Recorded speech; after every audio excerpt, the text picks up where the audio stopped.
बिस्मिल्लाहिर्रहमानिर्रहीम। अस्सलाम वालेकुम दोस्तों आज से हम हिस्ट्री ऑफ इंग्लिश लिटरेचर की एक नई सीरीज़ को स्टार्ट करने लगे हैं।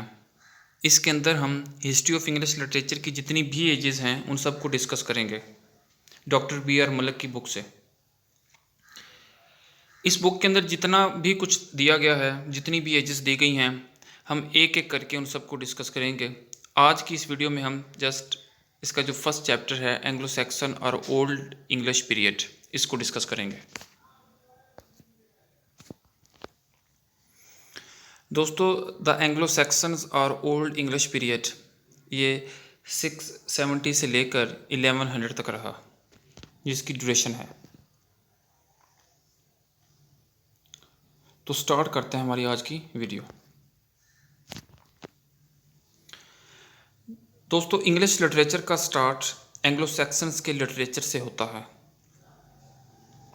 जो एंगल्स और सैक्सन्स की लैंग्वेज।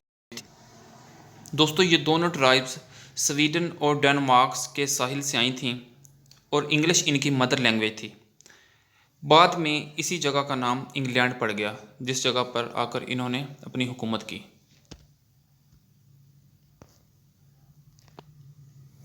दोस्तों इस ट्राइब के जो लोग थे वो फेयरलेस, बहादुर और एडवेंचर से भरपूर थे।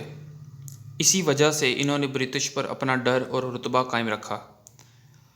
दूसरी अक़वाम की तरह, दूसरी नेशंस की तरह ये लोग भी जश्न मनाते, गाने गाते और अपनी जंगों में अपने गॉड्स और पुराने हीरोज़ को याद करते थे और इनको खराज तहसीन पेश करते थे। ये अपने सॉन्ग्स में रिलीजन, वार और एग्रीकल्चर को भी डिस्कस करते थे।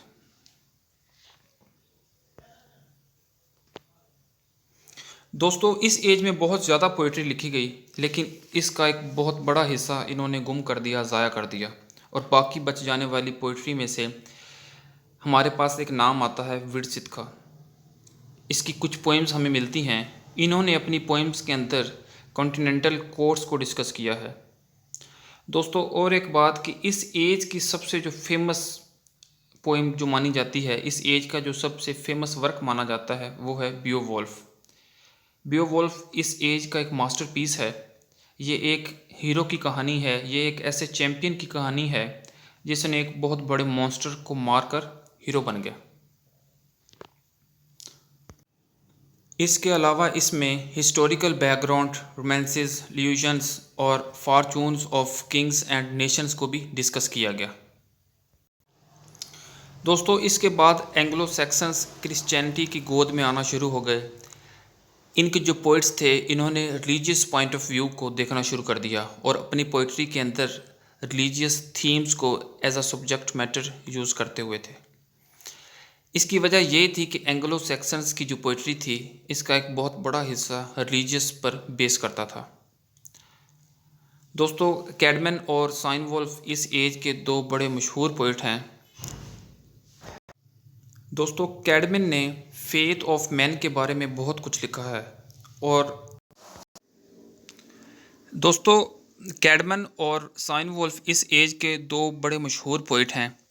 कैडमैन ने फेथ ऑफ मैन के बारे में बहुत कुछ लिखा है। इसी तरह क्राइस्ट जो है ये साइनवोल्फ की बेहतरीन पोइम्स में से एक है। ये इंसान की पैदाइश से लेकर दुनिया से वापसी जाने के अमल को डिस्क्राइब करती है।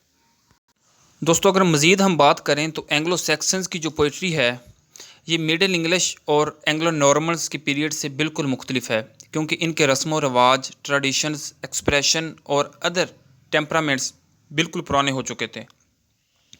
इनका वे ऑफ लिविंग भी बहुत पुराना हो चुका था। ये पोइट्री उन लोगों के लिए है जिन्होंने अपनी ज़िंदगी में काफ़ी स्ट्रगल की, बहुत मुश्किल हालात देखे, बहुत मुश्किल हालात से उनको गुजरना पड़ा और उन्होंने फिर भी हालात का बहादुरी से डटकर मुकाबला किया, जिनके पास बहुत बड़ा करने की सलाहियत थी। और इसके अलावा एंग्लो सैक्सन्स के पीरियड में ही इंग्लिश प्रोज़ का आगाज़ हुआ। किंग एल्फ्रेड के टाइम पर ही क्रॉनिकल्स लिखने शुरू हो गए थे, जो कि लैटिन में लिखे जाते थे। मतलब कि शुरुआती जो क्रॉनिकल्स लिखे जाते थे वो लैटिन में ही लिखे जाते थे।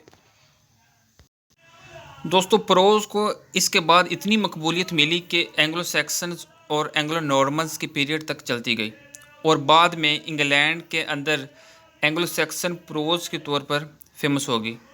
इस वक्त की प्रोज़ को स्पीचेस की फॉर्म में लिखा जाता था, जिसकी वजह से इसको समझना बहुत ही आसान था।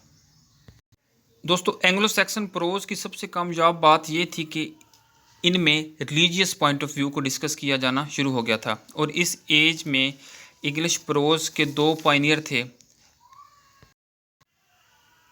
जिनमें से एक थे अल्फ्रेड द ग्रेट, जो कि वेक्सिस के किंग थे।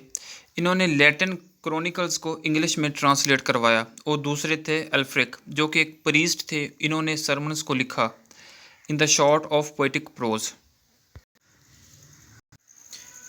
दोस्तों, एंगल्स और सेक्सन्स पहली बार 5th सेंचुरी के मिडल में यहाँ पर आए थे, और इन्होंने वहाँ पर पूरी एक सदी हुकूमत की, जब तक वहाँ पर रोमर्स नहीं आ चुके थे। दोस्तों, Alfred the king Anglo Saxons का सबसे प्रोमिनेंट किंग कंसीडर किया जाता था, जो 1066 तक इसने वहाँ पर हुक्मरानी की।